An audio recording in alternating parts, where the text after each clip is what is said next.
शमशान घाट में पड़ी सुमित्रा सिंह नाम की एक औरत की लाश अचानक जिंदा हो गई और बड़बड़ाते हुए अपनी अर्थी से उठ गई। उसे देख वहां सभी लोग डर गए और उसका पति जगदीश एक कोने में बैठकर रो रहा था और उसने जैसे ही सुमित्रा को उठते हुए देखा, वो जोर से उसका नाम पुकारते हुए उसकी ओर दौड़ा। लेकिन जैसे ही उसने गले लगाने की कोशिश की, सुमित्रा ने उसे जोर से धक्का देकर गिरा दिया और वो बोली, कौन सुमित्रा? मैं कोई सुमित्रा नहीं, मैं शिवा त्रिपाठी हूँ। रीइंकार्नेशन, पुनर्जन्म, आत्मा का एक शरीर छोड़कर दूसरे शरीर में जन्म लेना। मैं आपको एक ऐसी स्टोरी सुनाने जा रही हूँ जिसने रीइंकार्नेशन पे रिसर्च करने वाले एक्सपर्ट के भी होश उड़ा दिए थे। ये कहानी है यूपी के एक छोटे से गांव शरीफपुरा में रहने वाली सुमित्रा सिंह की। 16 जुलाई 1985 की सुबह 16 साल की सुमित्रा ने अपनी मौत की भविष्यवाणी खुद ही कर दी। यह सुनकर उसका पति हैरान रह गया। वो समझ नहीं पाया कि सुमित्रा ये कैसी बातें कर रही है और क्यों कर रही है। 13 साल की उम्र में शादी करने वाली सुमित्रा ने शादी से 2 साल पहले ही मां को खो दिया था, जिसके बाद वो अकेले पड़ गई थी। शहर में काम करने वाले उसके पिता समय नहीं दे पा रहे थे उसे। पति जगदीश भी ज़्यादातर काम के लिए शहर में ही रहता था। सुमित्रा अपने अकेलेपन से तंग आ चुकी थी। लेकिन जब शादी के 3 साल बाद दिसंबर 1984 में सुमित्रा ने अपने बेटे को जन्म दिया। वो अपने बेटे से बहुत प्यार करती थी। वो अब पहले से काफ़ी ज़्यादा खुश थी। लेकिन फिर कुछ ही महीनों बाद उसके साथ कुछ अजीब से हादसे होने शुरू हो गए। उसे मिगी के दौरे आने लगे। उसका पूरा शरीर अकड़ जाता था, पाँव टेढ़े हो जाते थे, आंखें ऊपर की ओर हो जाती थी और अजीब आवाज़ें निकालने लगती थी। उसके घर वाले सोचने लगे कि उस पर किसी बुरी आत्मा का साया है। वो 2 महीनों तक सुमित्रा इस सब से जूझती रही और फिर 19 जुलाई 1985 के दिन उसे अचानक बहुत तेज बुखार आया। इसी घटना से 3 दिन पहले उसने अपने मरने की बात कही थी। लेकिन उसके घर वालों ने उस पर ज़्यादा ध्यान नहीं दिया, क्योंकि कुछ दिनों से वो ऐसे ही कुछ ना कुछ बड़बड़ाती रहती थी। लेकिन इस बार उसकी बातें सच हो गई। वो बुखार की स्थिति में ही उसने अपना दम तोड़ दिया था। लेकिन जैसे ही उसके अंतिम संस्कार की तैयारी चल रही थी, उसकी सांसें अचानक लौट आई। पर वो अब सुमित्रा नहीं थी। उसने अपने पति, अपने घर वालों, यहाँ तक कि उसने अपने बच्चे तक को पहचानने से इनकार कर दिया था। वो बार बार यही कहती रही, मैं शिवा हूँ, मुझे अपने बच्चों के पास जाना है, मुझे अपने रिंकू और टिंकू के पास जाना है। उसके इस अजीब बर्ताव ने उसके घर वालों के मन में कई सवाल खड़े कर दिए, जिनका जवाब उन्हें तब मिला जब एक दिन उनका दरवाजे पर एक अनजान आदमी ने दस्तक दी। अक्टूबर 1985। एक आदमी हाथ में एक मोटी किताब लिए सुमित्रा के दरवाजे पर खड़ा था। उस आदमी ने धीमी आवाज़ में जगदीश से कहा, मुझे इस पते से कुछ चिट्ठी आई थी।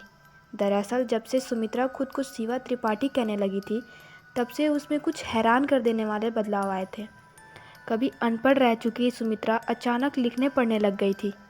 उसने चिट्ठियाँ लिखकर जगदीश से पोस्ट करने के लिए भी कहा। जब जगदीश ने उस आदमी से पूछा, उसने कहा, मैं राम सिया त्रिपाठी हूँ, दिव्यापुर से आया हूँ। ये सुनते ही रसोई घर में बैठी सुमित्रा भागते हुए उसने नम आंखों से उस आदमी को देखा और उसे कसकर गले लगा लिया। जगदीश के साथ साथ वो आदमी हैरान हो गया। उसने सुमित्रा को दूर करते हुए पूछा कि वो वैसा क्यों कर रही है। सुमित्रा जोर से रो पड़ी और बोली, पापा, मैं आपकी बेटी हूँ, आपकी शिवा। ये सुनकर राम सिया त्रिपाठी सन्न रह गए।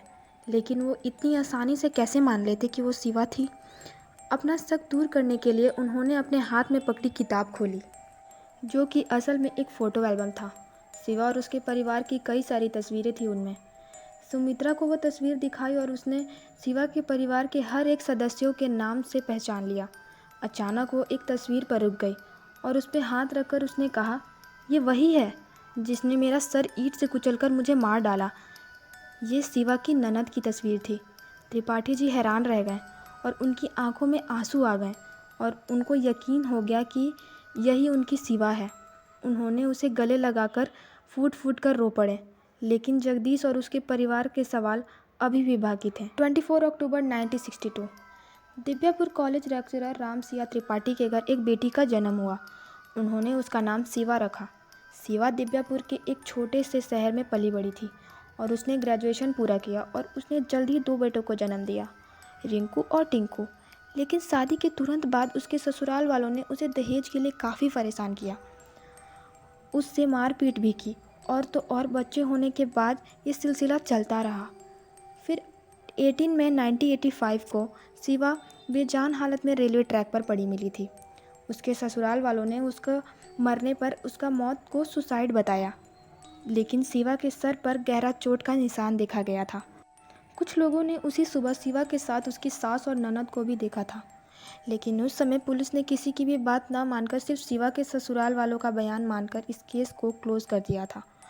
और शिवा की मौत के साथ असली राज भी उसके साथ चला गया।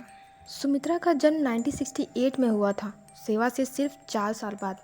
और शिवा की मौत तब हुई जब सुमित्रा पहले से ही जिंदा थी। तो ये पुनर्जन्म कैसे हुआ, यही सवाल हर किसी के दिमाग में आने लगा। इसलिए फरवरी 1986 में मशहूर रेनकार्नेशन रिसर्चर इयान स्टीवेंसन और उनके कॉलीग पार्सली चैन ने इस केस इन्वेस्टिगेशन स्टार्ट की।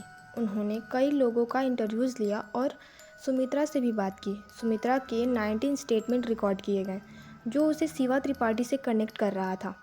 शिवा के बचपन और उसके सभी परिवार वालों की जन्म तारीख तक की, उसके ससुराल की अलमारी के कोने में पड़ी शिवा की पसंदीदा पीली साड़ी तक, ऐसी कई सारी बातें शिवा ने अपने इंटरव्यू में बताई। स्टीवेंसन की इन्वेस्टिगेशन में उन्होंने इस बात को भी प्रूव कर दिया कि इससे पहले शिवा और सुमित्रा की फैमिलीज़ में कोई कनेक्शन नहीं था। इस सब से स्टीवेंसन इस नतीजे पे पहुंचे कि सुमित्रा ही शिवा का पुनर्जन्म है, जिसमें एक मरे हुए की आत्मा किसी दूसरे शरीर में घुसकर उसकी आत्मा को रिप्लेस करती है। बहुत लोगों को ये पोजेशन ऐसा लगता है, पर यह उससे बहुत ही अलग है। पोजेशन या भूत प्रेत में एक आत्मा एक जिंदा इंसान के शरीर पर काबू पा लेता है, लेकिन उस इंसान की आत्मा उसके शरीर से बाहर नहीं जाती। वहीं दूसरी तरफ रिप्लेसमेंट पुनर्जन्म में एक आत्मा दूसरी आत्मा से बदल जाती है, और शायद यही सुमित्रा के साथ हुआ था। जब 1985 में उसकी मौत हुई तब उसकी आत्मा ने अपना शरीर छोड़ दिया और शिवा की आत्मा ने रिप्लेस कर दिया। 1988 में सुमित्रा यानी शिवा की मौत हो गई। रिपोर्टर्स के अनुसार वो मरने तक शिवा बनकर ही रही। आपके इस स्टोरी के बारे में क्या राय है, हमें कमेंट्स में ज़रूर बताइएगा। वीडियो पसंद आई हो तो लाइक और शेयर ज़रूर करना, और ऐसी स्टोरीज़ देखने के लिए इस चैनल को सब्सक्राइब कर देना।